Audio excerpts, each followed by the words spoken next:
Hello मेरे प्यारे दोस्तों, कैसे हैं आप सभी। उम्मीद है बेहतर होंगे, शानदार होंगे। तो दोस्तों, आप सभी के लिए डीएलएड 4 सेमेस्टर की क्लासेस चालू हो चुकी हैं हमारे चैनल पर।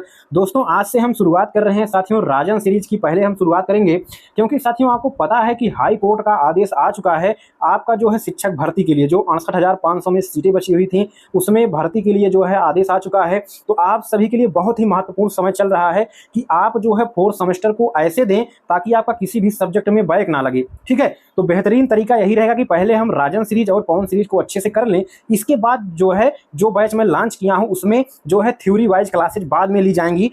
राजन सीरीज पवन सीरीज करने का जो है निर्णय इसलिए लिया गया है ताकि आपका एक बेस तैयार हो जाए, ताकि आपको किसी भी सब्जेक्ट में बैक लगने का चांस ना हो। क्योंकि इन दोनों सीरीजों को करने के बाद 100% आप जो है अच्छा नंबर पा जाएंगे। ठीक है, यहाँ पर हमको टॉप नहीं करना है, क्योंकि अगर हम टॉप करने के चक्कर में किसी सब्जेक्ट में बैक लगा देंगे अपने आप में तो वहां पर हमको भर्तियों से हाथ धोना पड़ेगा। ठीक है, तो आप जो है तैयारी करिए बेहतरीन ढंग से, हमारे साथ जुड़ करके चैनल को सब्सक्राइब कर लीजिए। सभी सब्जेक्ट एकदम बेहतरीन ढंग से कराए जाएंगे और इस तरह से राजन सीरीज में कराऊंगा, व्याख्या सहित कराऊंगा एक एक क्वेश्चन का, ताकि आपको कोई भी क्वेश्चन जो है परीक्षा में ना छूटे। ना अगर इससे बाहर भी आता है तो भी आपका कोई दिक्कत नहीं होने वाला है। बाद में थ्योरी की क्लासेज जो है टॉपिक वाइज अलग से ली जाएंगी। ठीक है, तो इसके लिए चैनल से जरूर जुड़े साथियों। चलिए साथियों, शुरुआत करते हैं। बेहद ही बेहतरीन ढंग से चालू करेंगे आपके इस राजन सीरीज से डीएलएड 4 सेमेस्टर का एकदम अपडेटेड वर्जन है साथियों, 2025 संस्करण। और यहाँ पर आपके प्रीवियस ईयर प्रश्नों को भी शामिल किया जाएगा। चतुर्थ सेमेस्टर, ठीक है, आपका तृतीय प्रश्न पत्र है विज्ञान, और यहाँ पर आपका सिलेबस है। इसका पीडीएफ भी आपको हमारे टेलीग्राम चैनल पर बाद में प्रोवाइड करा दिया जाएगा,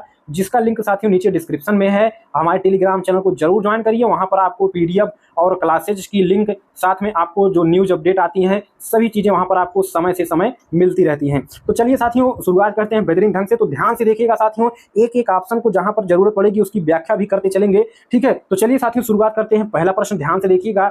ठीक है, और कहीं पर भी आपको क्लासेस लेने की जरूरत नहीं, जितना पढ़ा रहा हूं उतना पर्याप्त होगा। तो चलिए साथियों, बिना किसी देरी के अब शुरू करते हैं। पहला प्रश्न आपका, सब्जेक्ट हमारा है विज्ञान। पहले हम देखेंगे वस्तुनिष्ठ प्रश्नों को। यहाँ पर 2 वीडियो में आपके टोटल प्रश्नों को कवर कर लिया जाएगा। इससे बाहर आपका परीक्षा में एक भी प्रश्न नहीं बनने वाला है। साथ में यहाँ पर आपके प्रीवियस ईयर भी दिया हुआ है। ठीक है, तो चलिए साथियों, पहला प्रश्न देखते हैं आपका, चुंबक द्वारा आकर्षित होता है। तो साथियों, चुंबक द्वारा आपको पता है कि जो लोहे के टुकड़े होते हैं या लोहा होता है वही आकर्षित होता है, बाकी अन्य चीजें आकर्षित नहीं होती हैं।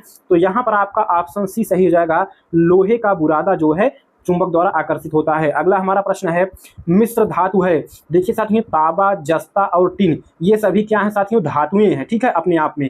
और जो साथियों आपका पीतल है, ये आपका मिश्र धातु में आता है। तो ऑप्शन ए आपका बिल्कुल सही जवाब हो जाएगा। ठीक है, तो साथियों जो पीतल है ये किन चीजों से मिलकर बना होता है, ये भी प्रश्न आपके परीक्षा में पूछा जाता है।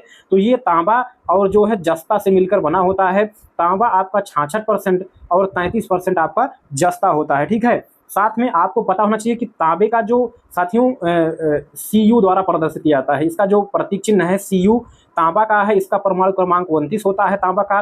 टिन साथियों इसका होता है Sn का जो साथियों प्रतीक चिन्ह है क्या है, टिन Sn। और जस्ता आपका साथियों Zn, जिसको जिंक भी कहते हैं। ठीक है, तो ये चीजें भी आपको जानना बेहद जरूरी है।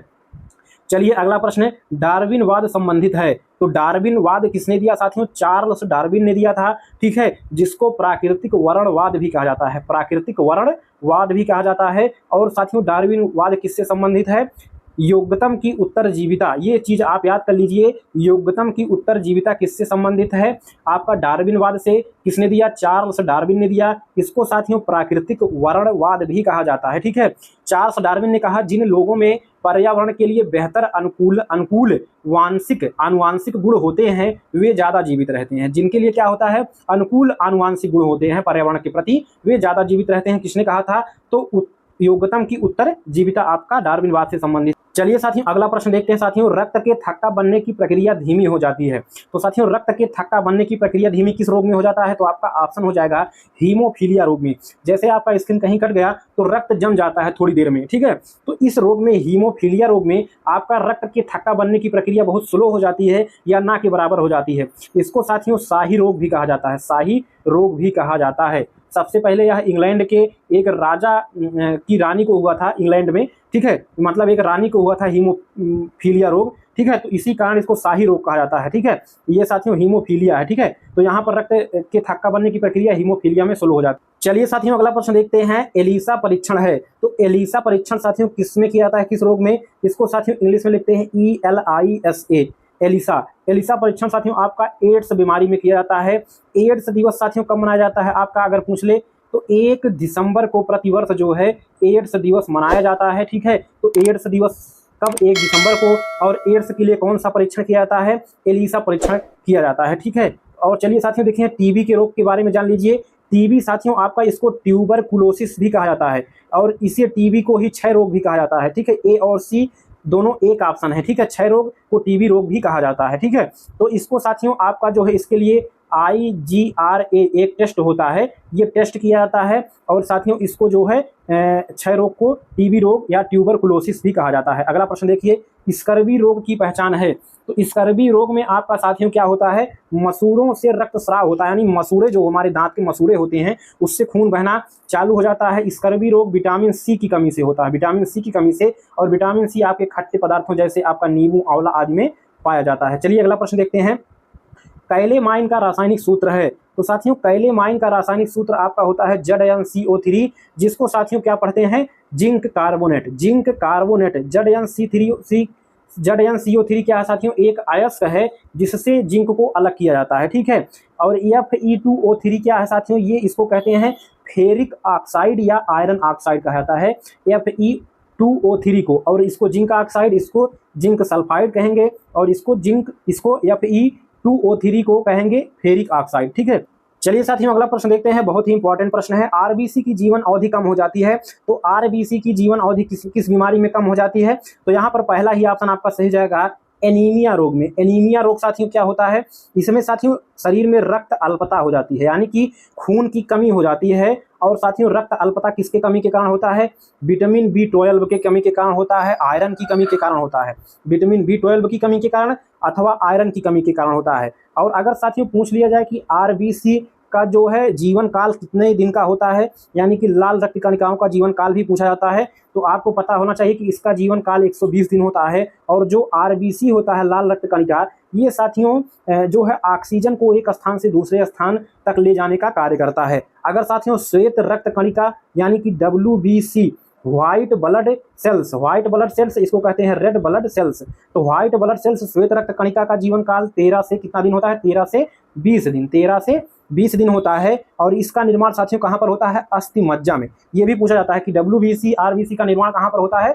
तो अस्थि मज्जा में होता है, ये आपको पता होना चाहिए। ठीक है, तो ये चीजें आपको उम्मीद है समझ में आ गई होंगी। तो जीवन काल आरबीसी का किस बीमारी में, एनीमिया रोग में, ऑप्शन ये बिल्कुल सही हो जाएगा। चलिए अगला क्वेश्चन देखते हैं साथियों, काफी इंपॉर्टेंट। किसी आवर्त में, आवर्त सारणी की बात कर रहा है, किसी आवर्त में बाएं से दाएं जाने पर तत्वों की किसमें बढ़ोतरी होती है या कमी होती है, तो यहाँ पर बाएं से दाएं जाने पर। ठीक है, तो बाएं से दाएं जाने पर आपका साथियों क्या क्या होता है, तो बाएं से दाएं जाने पर आपका धन विद्युत प्रवृत्ति बढ़ती है, यानी कि जो तत्व होते हैं उसकी धन विद्युत प्रवृत्ति बढ़ती है, तथा साथ में परमाणु संख्या भी बढ़ेगी, परमाणु संख्या बढ़ेगी, धन विद्युत प्रवृत्ति बढ़ेगी, और धात्विक गुण क्या होता है, घटेगा। यानी कि अगर हम बाएं से दाएं जाएं तो इधर धातु होता है, इधर अधातु होता है। ठीक है, तो अगर हम बाएं से दाएं जाएंगे तो धात्विक गुण क्या हो जाएगा साथियों, धीरे धीरे घटेगा। ठीक है, तो ये चीजें होती हैं, और अधात्विक गुण बढ़ेगा बाएं से दाएं जाने पर। अगर हम साथियों पूछ लिया जाए कि ऊपर से नीचे आने पर क्या होगा, तो ऊपर से नीचे आने पर आपका अगर पूछ लिया जाए कि आवर्त सारणी में ऊपर से नीचे आने पर, तो परमाणु आकार बढ़ेगा तथा संयोजकता समान रहेगी, विद्युत ऋणात्मकता घटती है, आयनन ऊर्जा कम होती है। ठीक है, ऊपर से नीचे आने पर विद्युत ऋणात्मकता घटती है, आयनन ऊर्जा कम होती है, परमाणु का आकार बढ़ता है। ठीक है, ये चीजें आपकी होती हैं। ठीक है, चलिए अगला प्रश्न देखते हैं, लैमार्कवाद का आधार है। तो यहाँ पर साथियों सही हो जाएगा ऑप्शन बी आपका, उपार्जित लक्षणों की वंशानुगति। उपार्जित लक्षणों की वंशानुगति आपका लैमार्कवाद का आधार है। ठीक है, तो साथियों उपार्जित लक्षणों की वंशानुगति का सिद्धांत किसने दिया, लैमार्क ने दिया। ठीक है, तो उपार्जित लक्षण क्या होते हैं, उपार्जित लक्षण वे लक्षण होते हैं जो जीव आपका प्रकृति से जिन लक्षणों को प्राप्त करता है, जिन लक्षणों को जीव प्रकृति से प्राप्त करता है, ना कि माता पिता से। जो माता पिता से प्राप्त होते हैं उन्हें आनुवंशिक लक्षण कहते हैं, और जो प्रकृति से प्राप्त होंगे वे उपार्जित लक्षण कहलाते हैं। तो उपार्जित लक्षणों की वंशानुगति किसने दिया, लैमार्क ने दिया, तो ऑप्शन बी आपका बिल्कुल सही हो जाएगा। चलिए अगला प्रश्न देखते हैं, निम्नलिखित में से कौन सा समीकरण सही है। तो आपको फार्मूला पता होना चाहिए साथियों किसका, विद्युत आवेश का। विद्युत आवेश Q बराबर होता है IT। तो यहाँ पर Q बराबर IT, तो इस हिसाब से हम देखेंगे, तो इस हिसाब से यहाँ पर देखिए, क्योंकि I बराबर दिया है Q अपान T, तो अगर हम T को इधर पक्षांतर कर दें तो Q बराबर हो जाएगा IT, जहाँ पर Q साथियों क्या है, विद्युत आवेश है, तो विद्युत आवेश बराबर है, और I क्या है, विद्युत धारा है, विद्युत धारा है, और गुणे जो है समय, गुणे समय आपका, ठीक है। तो यहाँ पर आपका हो जाएगा विद्युत आवेश बराबर प्रवाह गुणे समय या विद्युत धारा गुणे समय, आपका Q बराबर IT। तो आपका ऑप्शन सही हो जाएगा ऑप्शन बी, Q बराबर IT होता है। तो यहाँ पर अगर I का मान हमको चाहिए तो T को इधर पक्षांतर कर देंगे तो I बराबर हो जाएगा Q अपान T, ठीक है। तो यही आपका ऑप्शन में दिया है, तो ये चीजें आप आसानी से लगा लेंगे। चलिए अगला प्रश्न, क्वेश्चन नंबर 12, ध्यान से देखिएगा। एक एक चीजों की व्याख्या इसलिए कर रहा हूं, अदर चैनल्स की तरह ये नहीं कर रहा हूं कि केवल प्रश्न पढ़कर उत्तर बता दिया और आगे बढ़ लिया, इसलिए बता रहा हूं ताकि आपके दिमाग में अच्छे से सेट हो जाए और आपको परीक्षा में कोई समस्या ना हो। मैरेस्मस तथा क्वासियोर, ठीक है, रोग किसकी कमी के कारण होता है? देखिए दोनों जो है आपके विटामिन की कमी से होते हैं, ऑप्शन ए आपका सही हो जाएगा। देखिए साथियों, दोनों विटामिन की कमी से, किस विटामिन की कमी से? विटामिन डी की कमी से होते हैं। देखिए मैरेस्मस रोग जो है साथियों, ये वयस्कों में होता है, इसमें हड्डियां कमजोर हो जाती हैं, टेढ़ी मेढ़ी हो जाती हैं। और ये जो क्वासियोर है, ये साथियों बच्चों में होता है। यही चीजें सेम होती हैं, लेकिन अगर साथियों बच्चों में हो तो उसको क्वासियोर कहते हैं, और अगर वयस्कों में हो तो उसको मैरेस्मस कहा जाता है, ठीक है। तो ये दोनों विटामिन डी की कमी से हो जाते हैं, हड्डियां टेढ़ी हो जाती हैं, कमजोर हो जाती हैं, इसके लक्षण होते हैं, ठीक है। विटामिन डी का मुख्य स्रोत आपका सूर्य का प्रकाश है, जो कि सुबह सूर्य की किरणों द्वारा ही मिलती है, ठीक है। तो ये चीजें आपको जानना चाहिए। और साथ में आप ये चीज भी जानिए, विटामिन ए की कमी से कौन सा रोग होता है? तो आप कहेंगे साथियों रतौंधी होता है, ठीक है। और विटामिन बी की कमी से कौन सा रोग होता है? बेरी रोग, बी से बेरी रोग आपका, ठीक है। सी की कमी से अभी हमने ऊपर बताया स्कर्वी रोग, ठीक है। इसके बाद विटामिन ई की कमी से कौन सा रोग होता है? आपका जनन क्षमता में कमी हो जाता है। के की कमी से आपका रक्त का थक्का नहीं बनता है, ठीक है, रक्त का थक्का नहीं बनता है। तो आपका क्या हो गया, सभी चीजें आपकी क्लियर हो गई। विटामिन डी की कमी से आपका हमने देख ही लिया, मैरेस्मस व क्वासियोर होता है, ठीक है, विटामिन डी की कमी से। चलिए अगला प्रश्न देखते हैं। रक्तदाब मापा जाता है, तो रक्तदाब मापने का यंत्र क्या है साथियों? स्फिग्नोमैनोमीटर। इसको आप याद कर लीजिए, काफी इंपॉर्टेंट प्रश्न है। रक्तदाब का मान कितना होता है साथियों? 120/80 mmHg, ये इसका मान होता है। कितना मान अगर पूछ लिया जाए रक्तदाब का मान कितना होता है एक सामान्य व्यक्ति में, तो आप कहेंगे 120/80 mm, यानी मिलीमीटर से पारे के दाब। Hg किसका होता है? मरकरी या पारा जिसको कहते हैं, ठीक है, mmHg, ठीक है। तो यहाँ पर हो गया, तो रक्तदाब मापने का यंत्र क्या होता है? स्फिग्नोमैनोमीटर, ठीक है। चलिए अगला प्रश्न देखते हैं। किस रक्त समूह को सर्वदाता कहा जाता है? सर्वदाता मतलब जो रक्त सभी को चढ़ाया जा सके, ठीक है, वो कौन सा रक्त होता है? तो आपका ऑप्शन सही जाएगा ओ, रक्त समूह ओ। आपको पता होना चाहिए कि रक्त समूह 4 प्रकार के होते हैं, ठीक है, जिसको आपने किसने विभाजित किया था आप नीचे कमेंट करके जरूर बताइएगा साथियों। ये इस बार उत्तर प्रदेश की पुलिस एग्जाम में भी आया था और आपके लिए भी काफी इंपॉर्टेंट है, सुपर टेट के लिए भी, ठीक है। तो रक्त समूह को, रक्त को 4 भागों में किसने विभाजित किया था, ठीक है। तो यहाँ पर आपका 4 भाग कौन है? एक होता है ए, दूसरा होता है बी, तीसरा होता है ए बी, और चौथा होता है ओ, ठीक है। ये 4 रक्त समूह होते हैं। तो ओ जो होता है ये सर्वदाता होता है, सभी को दिया जा सकता है। और अगर पूछे कि ओ में कौन सा, तो ओ माइनस। अगला प्रश्न है, किस रक्त समूह को सर्वग्राही, यानी कि कौन सभी रक्तों को जो है, किस व्यक्ति में अगर वो रक्त पाया जाएगा तो कोई भी रक्त उसको चढ़ा दीजिए, यानी कि सभी को ग्रहण कर लेगा। तो सर्वग्राही कौन होता है? ए बी समूह जो होता है वह सर्वग्राही होता है, और ओ जो होता है वह सर्वदाता होता है। ए बी में आपका ए बी प्लस, अगर ए बी में भी प्रकार पूछे तो ए बी पॉजिटिव सर्वग्राही, और ओ माइनस, ओ निगेटिव जो होता है ये सर्वदाता होता है, ठीक है। चलिए अगला प्रश्न देखते हैं। कौन सा पिरामिड सदैव सीधा होता है? तो आपको पता होना चाहिए कि जो साथियों ऊर्जा का पिरामिड होता है ये सदैव सीधा होता है। क्या होता है? सदैव सीधा होता है। और जो साथियों जीव भार का पिरामिड होता है ये सदैव क्या होता है? उल्टा होता है। तो ऊर्जा एनर्जी सब हमेशा क्या होगा साथियों? पॉजिटिव होगा। तो पॉजिटिव होगा मतलब सीधा होगा, ठीक है, क्योंकि ऊर्जा की कुछ ना कुछ मात्रा होगी, उसमें ताकत होगी ऊर्जा में, तो वो हमेशा सीधा रहेगा। और जो जीव भार होगा, वो भार मतलब वजन हमेशा क्या हुआ? लटका रहेगा। जैसे कि आप कहीं पर भी किसी पन्नी में, कहीं किसी आपका जो है किसी भी चीज में अगर आप कोई भार देते हैं, अपने हाथ में कोई भार ले लेते हैं तो वह नीचे की तरफ भागता है, यानी कि उल्टा होता है, तो जीव भार उल्टा हो जाएगा और ऊर्जा हमेशा क्या हो जाएगा, सीधा हो जाएगा। तो पिरामिड सदैव किसका सीधा होगा, ऊर्जा का, और जीव भार का पिरामिड सदैव उल्टा होगा। ठीक है, अगला प्रश्न है, पारितंत्र में ऊर्जा का प्रवाह होता है। तो पारितंत्र में ऊर्जा का प्रवाह साथियों सदैव एक दिशात्मक होता है, बहुत दिशात्मक नहीं। जो ऊर्जा का प्रवाह होगा सदैव एक दिशात्मक होता है, ये चीज आप जानते रहिए। चलिए साथियों अगला प्रश्न देखते हैं, काफी इंपॉर्टेंट सभी एग्जाम के लिए। ग्रीन हाउस प्रभाव का कारण है। तो ग्रीन हाउस प्रभाव का कारण साथियों आपका वायु प्रदूषण होता है, ठीक है, ना कि जल प्रदूषण, ना कि मृदा प्रदूषण। तो ग्रीन हाउस प्रभाव के लिए कौन सी गैस जिम्मेदार होती है, कौन सी वायु जिम्मेदार होती है, ये चीज आपको पता होना चाहिए। तो इसके लिए साथियों CO2 होता है, यानी कि कार्बन डाइऑक्साइड हो गया, मेथेन हो गया जिसको साथियों CH4 कहते हैं, NO2 हो गया, नाइट्रस ऑक्साइड हो गया, HFC यानी कि हाइड्रोफ्लोरोकार्बन। इसके अलावा साथियों आपका CFC क्लोरोफ्लोरोकार्बन। ये जो आपका शीतलक होता है, यानी कि जो आपका AC फ्रिज होता है, उसमें से कौन सी गैस निकलती है, तो आप कहेंगे क्लोरोफ्लोरोकार्बन, यानी कि CFC। इसके अलावा जल वाष्प भी आपका किस में आता है, ग्रीन हाउस प्रभाव गैसों में आता है। ओजोन O3 भी किस में आता है, आपका ग्रीन हाउस प्रभाव की गैसों में आता है। ठीक है, ग्रीन हाउस प्रभाव क्या होता है साथियों, जो ये गैसें जैसे CO2 बताया हमने, कार्बन डाइऑक्साइड, मेथेन बताया, NO2 बताया, ठीक है, CFC बताया, जलवाष्प बताया, ओजोन बताया, ये गैसें जब वातावरण में अधिक मात्रा में हो जाती है तो ये सूर्य की किरणों को साथियों क्या करती हैं, अवशोषित कर लेती हैं। और जब सूर्य का प्रकाश खत्म हो जाता है तो शाम के समय, रात्रि के समय जो है ये जितना उष्मा जो है सोखती हैं, अवशोषित करती हैं, उसको रिलीज करती हैं, छोड़ती हैं। तो आप देखते होंगे कि गर्मियों में शाम के समय जो है गर्मी बहुत ज्यादा बढ़ जाती है। क्यों? क्योंकि यही आपका ग्रीन हाउस प्रभाव होता है। ठीक है, तो आपका जो है वायु प्रदूषण के कारण होता है। वायु प्रदूषण जितना अधिक होगा, ग्रीन हाउस प्रभाव उतना अधिक होगा। ठीक है, और ग्लोबल वार्मिंग का अर्थ है, क्वेश्चन नंबर 19 देखिए, ग्लोबल वार्मिंग का अर्थ है पृथ्वी का गर्म होना। ग्लोबल वार्मिंग मतलब वार्म मतलब WARM, वार्म मतलब होता है आपका गर्म।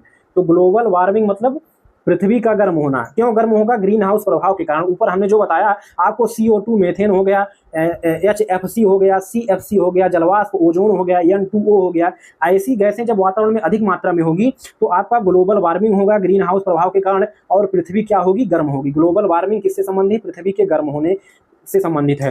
ग्लोबल वार्मिंग अर्थात पृथ्वी के गर्म होने की वजह से आपके जो है क्या होता है, ग्लोबल वार्मिंग के कारण क्या होता है, उत्तरी ध्रुव की बर्फ पिघल जाती है और दक्षिणी ध्रुव की बर्फ पिघल जाती है। यानी कि जो आपका नॉर्थ पोल है और साउथ पोल, जहां पर अत्यधिक ठंड हमेशा पड़ती है, माइनस के टेम्परेचर रहता है, तो वहां जब आपका ग्लोबल वार्मिंग होता है, यानी कि वातावरण गर्म होता है ग्रीन हाउस प्रभाव के कारण, तो वहां की जो बर्फ जमी होती है वो धीरे धीरे पिघल रही है, जिसके कारण क्या होता है, समुद्र का जल स्तर क्या होता है साथियों, बढ़ रहा है। और समुद्र के किनारे बसे जो आपके क्षेत्र हैं, एरिया है, मकान है, वे साथियों क्या हो रहे हैं, धीरे धीरे डूब रहे हैं। चलिए अगला प्रश्न देखते हैं, ओजोन परत को कहते हैं। तो ओजोन परत साथियों क्या होता है, O3। ऑक्सीजन में अणु में जब आपका साथियों O3 लग जाए, ऑक्सीजन परमाणु में O3, यानी कि ऑक्सीजन के 3 परमाणु आपस में मिलकर क्या बनाते हैं, ओजोन बनाते हैं। तो ओजोन को साथियों जीवन रक्षक परत कहा जाता है। ठीक है, जीवन विनाशक नहीं कहेंगे, जीवन रक्षक परत क्यों कहा जाता है? क्योंकि यह साथियों ओजोन परत जो है सूर्य से आने वाली पराबैंगनी किरणों को क्या करती है, अवशोषित कर लेती है, जो कि पृथ्वी पर नहीं आ पाती। और नहीं, अगर पराबैंगनी किरणें हमारे शरीर पर पड़े तो इससे साथियों कैंसर हो जाएगा, त्वचा से संबंधित तमाम बीमारियां उत्पन्न होती हैं, जो कि हमको कौन बचाता है, ओजोन बचाता है। इसीलिए ओजोन को जीवन रक्षक परत कहा जाता है। चलिए अगला प्रश्न देखते हैं, ओजोन परत के क्षय का कारण है। तो साथियों ओजोन परत के क्षय का कारण क्या है? तो आपका ऑप्शन ए सही हो जाएगा, क्लोरोफ्लोरोकार्बन। ठीक है, कार्बन डाइऑक्साइड नहीं, सल्फर डाइऑक्साइड नहीं, CFC यानी कि क्लोरोफ्लोरोकार्बन, जो कि एक ग्रीन हाउस प्रभाव गैस भी है।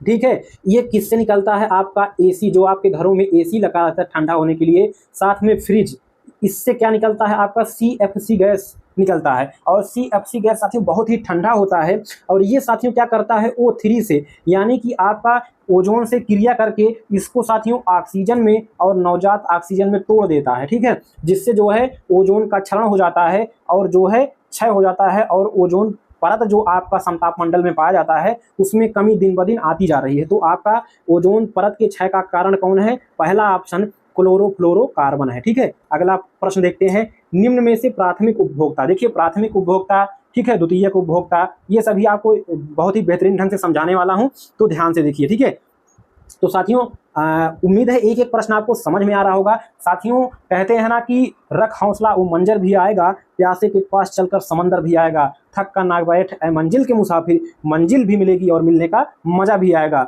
लेकिन साथियों मजा तभी आएगा जब आप साथियों मेहनत करेंगे लगन से, ना कि साथियों 2 मिनट आपने वीडियो देखा, 2 मिनट आपने पढ़ाई किया और आप रील देखने लगे, वीडियोस देखने लगे, इंटरटेनमेंट करने लगे, तो आप सफलता से पीछे रह जाएंगे और बाद में वही आपका 300-500 में प्रतिदिन आप क्या करेंगे, दिहाड़ी खटेंगे। ठीक है, तो यहाँ पर ऐसा ना देखना पड़े, हमारी यही दुआ है और आपसे यही बार बार विनती है कि चीज़ों को पढ़ें, समझें और मेहनत करेंगे तो सफलता एक दिन आपको जरूर मिलेगी, 100% मिलेगी। तो चलिए साथियों इसी उम्मीद से अगला प्रश्न देखते हैं, निम्न में से प्राथमिक उपभोक्ता कौन है? तो साथियों प्राथमिक उपभोक्ता में आपका आएगा खरगोश। देखिए साथियों एक होता है उत्पादक। उत्पादक कौन होते हैं? उत्पादक साथियों वे होते हैं जो सूर्य के प्रकाश में साथियों क्या बनाते हैं, भोजन बनाते हैं। तो सूर्य के प्रकाश में भोजन कौन बनाते हैं साथियों? आप कहेंगे कि हरे पेड़ पौधे बनाते हैं, तो हरे पेड़ पौधों को क्या कहा जाएगा, उत्पादक कहा जाएगा। उत्पादक मतलब जो उत्पादन करते हैं किसका, भोजन का। तो यहाँ पर उत्पादक कौन होगा, हरे पेड़ पौधे होंगे। और जो हरे पेड़ पौधों को खाएगा यानी कि हरे पेड़ पौधों का सेवन करेगा वो कहलाएगा आपका प्राथमिक उपभोक्ता। जैसे खरगोश हो गया, गाय हो गया, भैंस हो गया, कबूतर हो गया, ये सभी आपके किस में आएंगे, प्राथमिक उपभोक्ता में आएंगे। ठीक है, चलिए अगला प्रश्न देखते हैं, प्राथमिक उपभोक्ता होते हैं। ठीक है, तो ये आ गया फिर से प्रश्न। तो प्राथमिक उपभोक्ता कौन होते हैं? हमने बताया कि हरे पेड़ पौधे सूर्य के प्रकाश में क्या करते हैं, भोजन बनाते हैं और अपना जीवन यापन करते हैं। तो हरे पेड़ पौधे क्या हो गए, उत्पादक हो गए। और जो उत्पादक को खाएगा यानी कि हरे पेड़ पौधों घास को खाएगा वो आपका क्या कहलाएगा, प्राथमिक उपभोक्ता कहलाएगा। तो प्राथमिक उपभोक्ता कौन हो गया, जो शाकाहारी होगा यानी कि जो मांस नहीं खाएगा। तो प्राथमिक उपभोक्ता कौन होते हैं, शाकाहारी होते हैं। सर्वाहारी में आपका मनुष्य आ गया, ये मांस और हरे सब्जियां दोनों खाता है। उत्पादक में आपका हरे पेड़ पौधे हो गए, हरे पेड़ पौधे हो गए। मांसाहारी में आपका शेर, बाघ, चीता, कुत्ता, ये सभी आ गए। ठीक है, तो आपका जो है प्राथमिक उपभोक्ता कौन होगा, जो शाकाहारी होगा।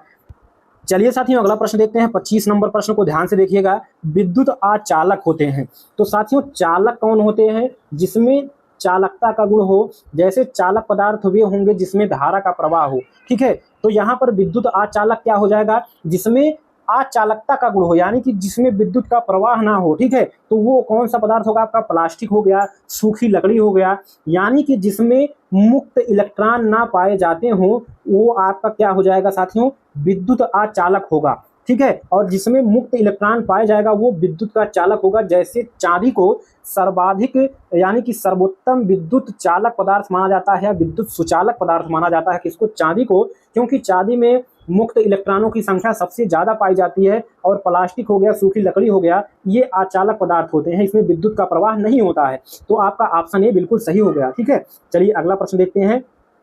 अगला प्रश्न है रुधिर का पीएच मान। तो पीएच मान क्या होता है साथियों, इसको सोरेनसन ने दिया। और किसने दिया, कभी कभी पूछ लिया था परीक्षा में, पीएच मान किसने दिया, तो पीएच मान सोरेनसन नामक वैज्ञानिक ने दिया।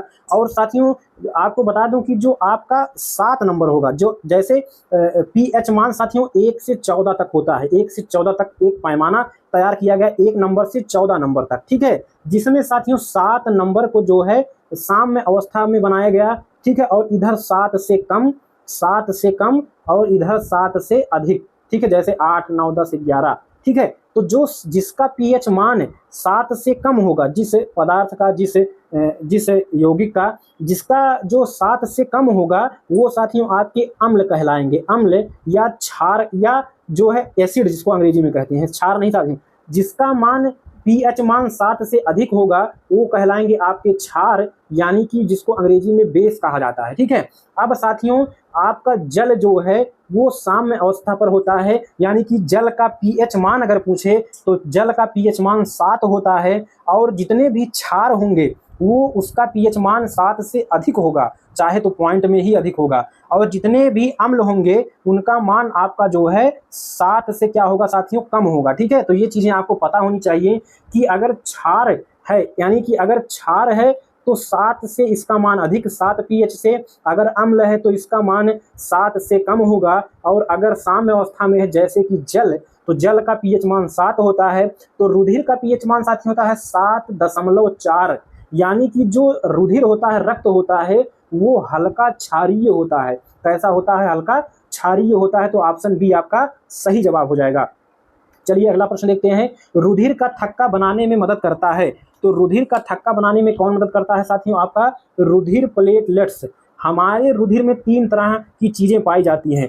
पहला पाया जाता है आरबीसी, यानी कि रेड ब्लड सेल्स, जिसको लाल रक्त कणिका कहा जाता है। डब्ल्यूबीसी, जिसको व्हाइट ब्लड सेल्स या श्वेत रक्त कणिका कहा जाता है। और तीसरा पाया जाता है प्लेटलेट्स। प्लेटलेट्स। तो रक्त का थक्का बनाने का कार्य कौन करता है? प्लेटलेट्स करता है। रुधिर प्लेटलेट्स, ऑप्शन ए सही हो जाएगा। जैसे कि आपका शरीर कहीं कट गया तो प्लेटलेट्स वहां बाहर जाकर जम जाता है, ठीक है। और साथियों रक्त का थक्का किस विटामिन की कमी से नहीं बनता? विटामिन के की कमी से नहीं रक्त का थक्का जमता है, ठीक है। और इसको कौन सा रोग कहते हैं? हीमोफीलिया, ठीक है, जिसको शाही रोग भी कहा जाता है, हमने बताया। और साथियों आरबीसी की बात करें तो इसका जीवन काल 120 दिन होता है। साथ में आरबीसी जो है ऑक्सीजन को एक स्थान से दूसरे स्थान तक ले जाने का कार्य करता है। और रोगों से लड़ने का कार्य कौन करता है? तो रोगों से प्रतिरक्षा का कार्य डब्ल्यूबीसी श्वेत रक्त कणिका करता है, जिसका जीवन काल 13 से 20 दिन होता है। ये चीजें आपको पता होनी चाहिए। चलिए अगला प्रश्न देखते हैं साथियों। एड्स का विषाणु है। तो एड्स एक प्रकार का रोग है जो साथियों वायरस के कारण होता है, यानी कि विषाणु के कारण होता है। तो किस विषाणु के कारण होता है? उसका नाम है HIV। HIV विषाणु। इसका साथियों फुल फॉर्म होता है human immuno deficiency virus. Human immuno deficiency virus. इसके बारे में हम जब साथियों अतिलघुत्तरी प्रश्न पढ़ेंगे तब देखेंगे। तो इतना जानिए कि एड्स जो है HIV वायरस के कारण होता है। और ये साथियों जो है इसका फुल फॉर्म होता है ह्यूमन इम्यूनो डिफिशियंसी वायरस। और एड्स दिवस 1 दिसंबर को मनाया जाता है। चलिए अगला प्रश्न देखिए। विषाणु जनित रोग है। तो विषाणु के कारण कौन सा रोग होता है? हमने अभी आपको ऊपर बताया कि एड्स जो होता है वो विषाणु के कारण होता है। कालरा किसके कारण होता है? कालरा साथियों बैक्टीरिया या जीवाणु के कारण होता है। जीवाणु, ठीक है। तो विब्रियो कोलेरा बैक्टीरिया युक्त भोजन या पानी के सेवन से जो है कालरा नामक बीमारी होता है, ठीक है, जिसको हैजा भी कहा जाता है। और पीलिया रोग जो होता है इसके कारण आपका लीवर जो है क्या होता है? प्रभावित होता है। तो अगर प्रश्न आए कि पीलिया बीमारी में कौन सा हमारा अंग प्रभावित होता है, तो लीवर प्रभावित होता है। और जो है कालरा में क्या होता है? इसमें जो है पेट संबंधी समस्या होती है, ठीक है, पाचन तंत्र संबंधी समस्या होती है। इसमें जो है कोलेरा बैक्टीरिया के कारण जो है ये होता है। एड्स में क्या समस्या होती है? एड्स वायरस जब हमारे शरीर में प्रवेश करता है तो ये हमारे डब्ल्यूबीसी, यानी कि जो हमारा जो है रोगों से लड़ने की क्षमता किसके कारण होती है? रोगों से प्रतिरक्षा का कार्य कौन करती है? डब्ल्यूबीसी, यानी कि श्वेत रक्त कणिका। तो ये श्वेत रक्त कणिकाओं को खत्म कर देता है धीरे धीरे। तो ये एड्स रोग में होता है, ठीक है। चलिए अगला प्रश्न देखते हैं साथियों। उम्मीद है आपको एक एक चीजें बेहतरीन ढंग से समझ में आई होंगी, इसलिए जो है मैं व्याख्या सहित बता रहा हूं। आज हम टोटल 50 प्रश्न करेंगे, बाकी बचे हुए प्रश्नों को अगली वीडियो में कवर करेंगे। तो थोड़ा सा प्रश्न और बचा है, पूरा वीडियो देखकर जाइएगा और अपने दोस्तों में शेयर कर दीजिएगा। चैनल पर नए हैं तो एक बार सब्सक्राइब जरूर करिएगा साथियों। चलिए अगला प्रश्न देखते हैं। ऑक्सीजन वाहक होता है। तो ऑक्सीजन वाहक अभी हमने ऊपर बताया, इसीलिए मैं चीजों को बार बार बताते हुए चल रहा हूं, चीजों को बार बार आपको व्याख्या सहित बता रहा हूं, ताकि कोई भी प्रश्न आए तो आप फटाफट कर ले जाएं। तो ऑक्सीजन वाहक यानी कि ऑक्सीजन को एक स्थान से दूसरे स्थान तक ले जाने का कार्य कौन करता है? हीमोग्लोबिन। हीमोग्लोबिन मतलब आरबीसी। आरबीसी में क्या पाया जाता है? हीमोग्लोबिन पाया जाता है। आरबीसी मतलब लाल रक्त कणिका, अभी हमने ऊपर बताया। तो हीमोग्लोबिन जो है ऑक्सीजन को एक स्थान से दूसरे स्थान तक ले जाने का कार्य करता है। अगला प्रश्न, पोटेशियम का संकेत है। तो पोटेशियम का संकेत क्या है साथियों? के आपका जो है पोटेशियम का संकेत है। ये आपका जो है रासायनिक फार्मूले में आप किसका प्रयोग करेंगे? पोटेशियम के लिए के का प्रयोग करेंगे, ठीक है।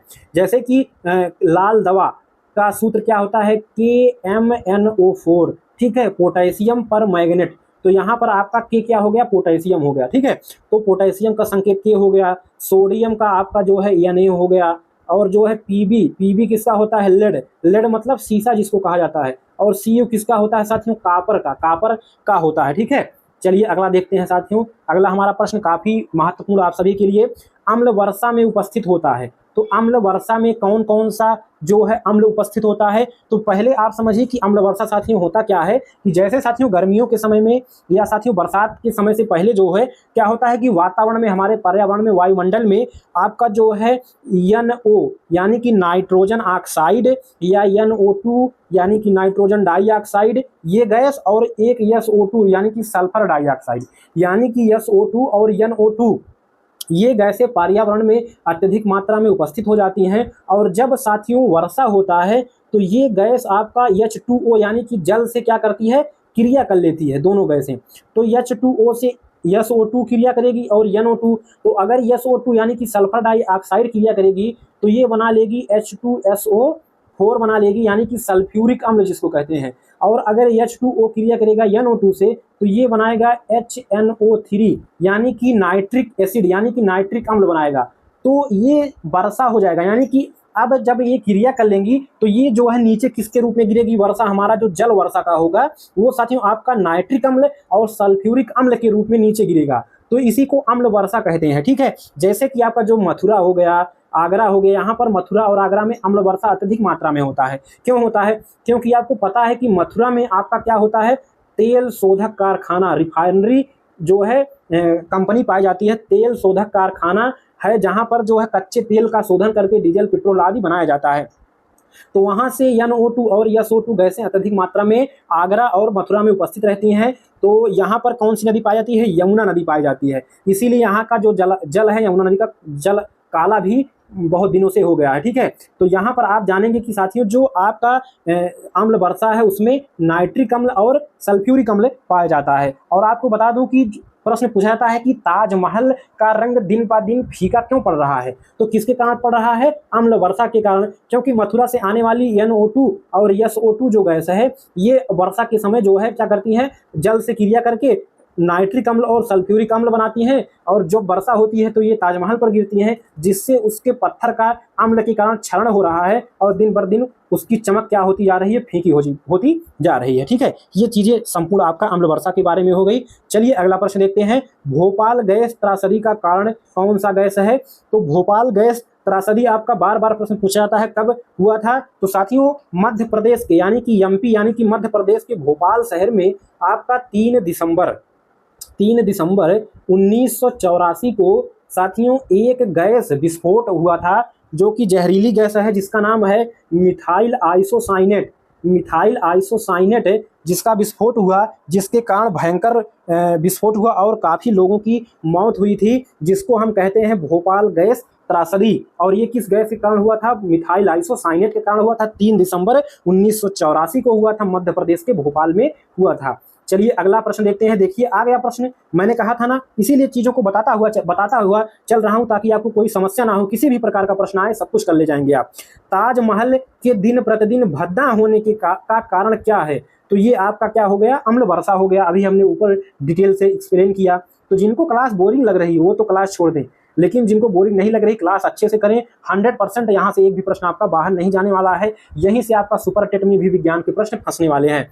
ग्रीन हाउस गैस है, तो ग्रीन हाउस गैस मैंने अभी ऊपर डिटेल में आपको बताया। आपका मेथेन हो गया जिसको CH4 कहते हैं, कार्बन डाइऑक्साइड हो गया यानी कि CO2 हो गया, carbon dioxide CO2, nitrous oxide N2O हो गया। तो ये सभी क्या है आपके जो है आपके ग्रीन हाउस गैस हैं। साथ में आपका CFC हो गया, क्लोरोफ्लोरोकार्बन हो गया, जलवाष्प हो गया, ओजोन हो गया, ये सभी किस में आते हैं? आपके ग्रीन हाउस प्रभाव में आते हैं, ग्रीन हाउस गैस में आते हैं, जो कि सूर्य की ऊष्मा को सोख लेते हैं और जो है बाद में इसको रिलीज करते हैं, जिसके कारण जो है वातावरण का जो गर्मी है, वातावरण का जो टेम्परेचर है वो दिन प्रतिदिन बढ़ता जा रहा है, और जिसके कारण उत्तरी ध्रुव तथा दक्षिण ध्रुव की बर्फ पिघल जा रही है, और उसके कारण बर्फ पिघलने से पानी अधिक मात्रा में बन रहा है, और जो है समुद्र का जलस्तर दिन पर दिन इसके कारण बढ़ता जा रहा है। ठीक है, तो ये चीजें आपकी हो गई। ठीक है, उम्मीद है आपको चीजें समझ में आ गई होंगी। अगला प्रश्न उत्पादक है, तो अभी हमने बताया जो सूर्य के प्रकाश में भोजन अपना स्वयं बनाते हैं वे कौन होते हैं? हरे पेड़ पौधे होते हैं, जिनको हम क्या कहेंगे साथियों? जिनको हम कहेंगे उत्पादक कहेंगे। तो उत्पादक आपके हरे पेड़ पौधे हो गए। हिरन क्या हो गया साथियों? क्योंकि हिरन जो है शाकाहारी होता है, तो आपका जो है एक उत्पादक होता है, एक प्राथमिक उपभोक्ता होता है। प्राथमिक उपभोक्ता मतलब प्रथम उपभोक्ता, प्रथम उपभोग करने वाला। तो जो हरे पेड़ पौधों को खाएगा वह प्राथमिक उपभोक्ता होगा। प्राथमिक उपभोक्ता में आपका जो कीड़े हो गए, चूहे हो गए, गाय हो गया, घोड़ा हो गया, तितली हो गया, टिड्डे हो गए, हिरन हो गया, ये किस में आएंगे? प्राथमिक उपभोक्ता में आएंगे। अब आपका आ गया द्वितीयक उपभोक्ता है। तो द्वितीयक उपभोक्ता कौन हो गए आपके साथियों? आपका मेढक हो गया। जो साथियों प्राथमिक उपभोक्ता को खाएंगे वो द्वितीयक उपभोक्ता कहलाएंगे, और जो साथियों द्वितीयक उपभोक्ता को खाएंगे वे आपके तृतीयक उपभोक्ता कहलाएंगे। तो यहाँ से एक सीक्वेंस बन गया कि उत्पादक कौन होता है? जो सूर्य के प्रकाश में अपना भोजन बनाते हैं, हरे पेड़ पौधे। हरे पेड़ पौधों को जो खाएगा प्राथमिक उपभोक्ता, जैसे हिरन हो गया, कीड़े मकोड़े। और जो प्राथमिक उपभोक्ता को खाएगा वो द्वितीयक उपभोक्ता, जैसे आपका मेढक कीड़े मकोड़ों को खाता है। और जो है इसके अलावा द्वितीयक उपभोक्ता में आपका बत्तख हो गया, मछली हो गया, ठीक है, ये सभी हो गए, ठीक है। तृतीयक उपभोक्ता में आपका शेर आ गया, ठीक है, चीता आ गया, बाघ आ गया, क्योंकि ये सभी द्वितीयक उपभोक्ता को खाएंगे, ठीक है। तो ये आपका हो गया सी ऑप्शन, ये आपका जो है द्वितीयक उपभोक्ता में मेढक आएगा, ठीक है। अगला प्रश्न देखिए, कोशिकाओं के समूह को कहते हैं। तो साथियों कोशिका मतलब सेल या CLL, सेल के समूह को क्या कहेंगे? ऊतक कहेंगे। और साथियों सेल क्या होता है? हमारे शरीर का यानी कि जीवों के शरीर का जो सूक्ष्मतम अणु होता है वह क्या कहलाता है? कोशिका कहलाता है। और कोशिकाओं से मिलकर क्या बनता है? ऊतक बनता है। और इन ऊतकों से मिलकर हमारा एक अंग बनता है, ठीक है। तो ये प्रक्रिया होती है। चलिए अगला प्रश्न देखते हैं, प्रतिरोध का मात्रक होता है। तो प्रतिरोध का मात्रक साथियों आपका ओम होता है, ठीक है। ओम आपका एक वैज्ञानिक थे ओम, जिनके नाम पर इसका नाम पड़ा क्योंकि इन्होंने प्रतिरोध का खोज किया। तो प्रतिरोध का मात्रक ओम हो गया। एम्पियर किसका मात्रक है साथियों? विद्युत धारा का। विद्युत धारा का मात्रक अगर पूछे तो एम्पियर हो गया। मीटर साथियों किसका मात्रक है? लंबाई का। लंबाई का मीटर हो गया, प्रतिरोध का ओम हो गया, विद्युत धारा का एम्पियर हो गया, ठीक है। अगर साथियों यहाँ पर देखिए ऊतक, जब साथियों ऊतक अगर पूछे कि ऊतकों के समूह को क्या कहेंगे? अंग कहेंगे, ठीक है। तो ये चीजें आप जानते रहिए। चलिए अगला प्रश्न देखते हैं। 10 प्रश्न और इस वीडियो में बनेंगे, इसके बाद साथियों आपको अगली वीडियो मिलेगी। तो उम्मीद है आपको चीजें समझ में आए। वीडियो को लाइक शेयर करके सब्सक्राइब कर लीजिए फटाफट, और हमारे चैनल के प्लेलिस्ट में जाइए, वहां पर आपको कैसे हमको जो है तैयारी करनी है इसका भी वीडियो एक पड़ा हुआ है, तो वहां से आपको एक अच्छी सटीक जानकारी मिल जाएगी। चलिए साथियों अगला प्रश्न देखते हैं, कापर का अयस्क है। तो अयस्क क्या होते हैं साथियों? जब हम खानों से खुदाई करते हैं, ठीक है, तो वहां से एक अधिक मात्रा में जो खनिज प्राप्त होते हैं, उन खनिजों में को अयस्क कहते हैं। तो अयस्क से कोई विशेष धातु प्राप्त होती है, ठीक है। तो वही उस जैसे कि कापर किस अयस्क से प्राप्त होगा? आपका क्यूप्राइट हो गया, कापर ग्लांस हो गया, कापर पाइराइट हो गया। तो ये सभी जो है कापर के क्या हैं? अयस्क हैं। यानी कि इन तीनों को, कापर ग्लांस, क्यूप्राइट और कापर पाइराइट को अगर हम इसका शोधन करें तो हमको कौन सी धातु मिलेगी? कापर धातु मिलेगी। तो ये क्या होंगे? आपके कापर के क्या होंगे? अयस्क होंगे, ठीक है। जैसे कि आपको पता होना चाहिए कि क्यूपराइट साथियों, इसका फार्मूला साथियों क्या होता है? तो Cu2, ठीक है, Cu2O क्यूपराइट हो गया। और कापर ग्लांस का फार्मूला होता है Cu2S, ठीक है। और कापर पाइराइट का फार्मूला होता है CuFeS2, ठीक है। तो copper pyrite CuFeS2, copper glance Cu2S और क्यूपराइट आपका Cu2O, ठीक है। ये सभी क्या है? कापर के अयस्क हैं। तो आपका ऑप्शन द वाला सही होगा, यानी कि उपरोक्त सभी जो हैं कापर के अयस्क हैं। अगला हमारा प्रश्न है, ओजोन परत के क्षरण से होता है। तो मैंने बताया कि ओजोन जो आपका, अगर ओजोन जो परत है आपके समताप मंडल में पाया जाता है। किस मंडल में पाया जाता है? समताप मंडल में पाया जाता है। और जब ओजोन का क्षरण होता है तो ओजोन परत के क्षरण से क्या होता है कि सूर्य से आने वाली पराबैंगनी किरणें पृथ्वी पर पड़ती हैं, हमारे त्वचा पर पड़ती हैं, जिससे त्वचा कैंसर होता है। आंख में अगर पराबैंगनी किरण जाए तो मोतिया बिंदु हो जाता है और उत्परिवर्तन हो जाता है, यानी कि उपरोक्त सभी आपका सही हो जाएगा, ऑप्शन डी, ठीक है। उत्परिवर्तन क्या हो जाता है साथियों? ये होता है, इसको समझिएगा, सभी जीवित चीजों का डीएनए क्षतिग्रस्त हो सकता है, जिसके परिणाम स्वरूप इसके अनुक्रम में परिवर्तन हो सकता है। इस परिवर्तन को ही क्या कहते हैं? उत्परिवर्तन कहते हैं। यानी कि अगर डीएनए क्षतिग्रस्त हो गया और उसके स्वरूप में परिवर्तन हो जाए तो उसको क्या कहते हैं? उत्परिवर्तन कहते हैं, जो कि आपके अल्ट्रावायलेट किरणों से हो सकती है, ठीक है। परावैंगनिक किरणें यानी कि अल्ट्रावायलेट किरणें, ठीक है, जो कि सूर्य की क्या है? हानिकारक किरणें हैं। तो इसको कौन रोकता है? ओजोन परत रोकता है। ये सभी चीजें जो है मैंने आपको ऊपर भी बताई थी, कई बार बता चुका। तो ओजोन परत जो है किसको रोकती है? पराबैंगनी किरणों को रोकती है, ठीक है, जो कि समताप मंडल में पाई जाती है। चलिए अगला प्रश्न देखते हैं साथियों, किन किन धातुओं के ऑक्साइड उभयधर्मी होते हैं? तो साथियों आपके उभयधर्मी ऑक्साइड वाले धातु कौन होते हैं? तो आपका एल्यूमिनियम भी होता है, जिंक भी होता है, पीबी यानी कि लेड भी होता है। तो आपका उपरोक्त सभी ऑप्शन डी बिल्कुल सही हो जाएगा। देखिएगा ए एल्यूमिनियम, एल एल्यूमिनियम का संकेत क्या होता है? L, option A. तो एल्यूमिनियम का अगर ऑक्साइड पूछे तो Al2O3, जिसको एल्यूमिनियम ऑक्साइड कहा जाता है। ठीक है, इसके बाद जिंक का हो जाएगा ZnO, जिंक ऑक्साइड, और PbO यानी कि लेड ऑक्साइड इसको कहते हैं। ये सभी क्या है साथियों? ऑक्साइड हैं और ये सभी उभयधर्मी होते हैं। ठीक है, तो ऑप्शन आपका डी सही हो जाएगा, ऑप्शन प्रश्न नंबर 44 का। अगला प्रश्न देखिए साथियों, विद्युत धारा मापने का यंत्र है। तो विद्युत धारा मापने का यंत्र क्या है साथियों? आपका ये हो जाएगा आपका ऑप्शन बी, यानी कि आमीटर। तो विद्युत धारा मापने का जो यंत्र होता है उसको आमीटर कहते हैं। और वोल्ट मीटर द्वारा साथियों क्या मापते हैं? वोल्टेज मापते हैं। वोल्ट मीटर द्वारा वोल्टेज मापते हैं, वोल्टेज। ठीक है, तो वोल्ट मीटर द्वारा वोल्टेज मापते हैं, वोल्टेज, और साथियों आमीटर द्वारा विद्युत धारा मापा जाता है। तो इसको आप जानते रहिएगा। इसके अलावा साथियों आपका जो है यहाँ पर विभवांतर मापने का यंत्र है। अगला प्रश्न है आपका, तो विभवांतर मापने का यंत्र क्या हो जाएगा साथियों? आपका ऑप्शन ए, वोल्ट मीटर। ठीक है, वोल्ट मीटर जो है ये आपका विभवांतर मापने का यंत्र हो जाएगा।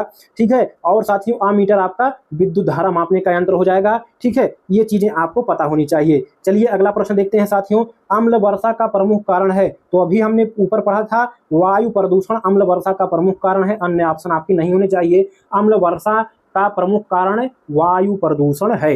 अगला प्रश्न हमारा है, प्राकृतिक वर्ण द्वारा जातियों का उद्भव। तो प्राकृतिक वर्ण द्वारा जातियों का उद्भव आपका ये साथियों डार्विन द्वारा लिखित क्या है? एक पुस्तक है।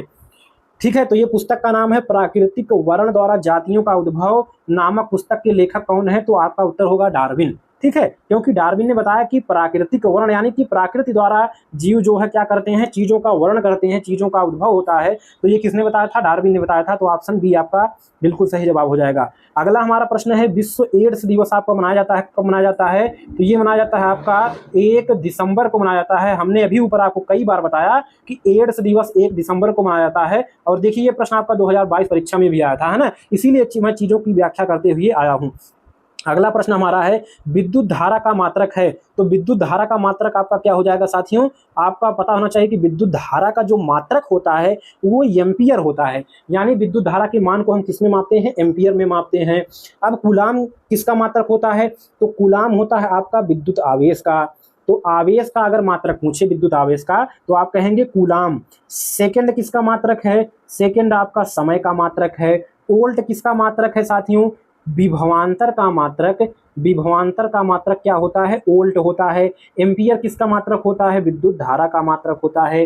ये चीजें आपको अच्छे से पता होनी चाहिए साथियों। ठीक है, चलिए अगला प्रश्न देखते हैं, और ये रहा लास्ट प्रश्न इस वीडियो का साथियों। इसके बाद अगला पार्ट इसका आएगा। इसके बाद आपका जो है क्या हो जाएगा? राजन सीरीज के सभी आपके जो है प्रश्न बहुविकल्पी समाप्त हो जाएंगे। इसके बाद हम पवन सीरीज का कर लेंगे तो आपका पूरा टोटल कंप्लीट हो जाएगा। ठीक है, चुंबकीय पदार्थ है। तो चुंबकीय पदार्थ वो होते हैं जो लोहा होता है। तो लोहा आपका ऑप्शन बी बिल्कुल सही हो जाएगा। बाकी निकिल, कोबाल्ट, सोना, ये सभी क्या होते हैं? अचुंबकीय पदार्थ होते हैं। अचुंबकीय पदार्थ होते हैं यानी कि इसको जो है चुंबक अपनी तरफ आकर्षित नहीं करता है। किसको आकर्षित करेगा? केवल लौह धातु को आकर्षित करेगा। जो धातु लोहे से या जो पदार्थ लोहे से बनी है उसी को आकर्षित करेगा। तो ये रहे साथियों आपके 50 प्रश्न। अभी आगे बहुत सारे प्रश्न बचे हुए हैं, इसको भी व्याख्या सहित इसी तरह से आपको बताऊंगा। और इसका PDF आपको हमारे टेलीग्राम चैनल पर मिलेगा, नीचे लिंक डिस्क्रिप्शन में है, जाकर जरूर ज्वाइन कर लीजिए। उम्मीद है आपको वीडियो पसंद आया होगा, तो लाइक शेयर कमेंट करें। अगली वीडियो मुलाकात होगी, तब तक के लिए नमस्कार। जय हिंद, वंदे मातरम।